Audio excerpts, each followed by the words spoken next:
లైలా మన విశ్వకన్నా ప్రమోషన్స్ గాని, మాటలు గాని మొత్తం నెక్స్ట్ లెవెల్ మాట్లాడిండు. తీరా రిజల్ట్ చూస్తే మాత్రం ఎత్తిపోయింది.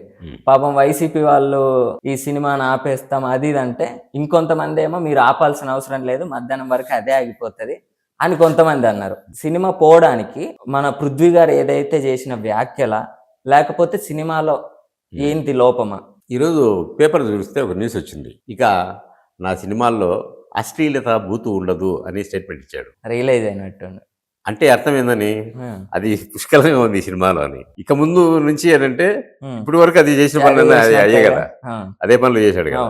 సినిమా తీసుకున్నా కూడా డబుల్ మీనింగ్ డైలాగ్ వేరు, డైరెక్ట్ డైలాగులే ఉన్నాయి. డైరెక్ట్ డైలాగ్ ఉన్నాయి, అది అతకలేదు.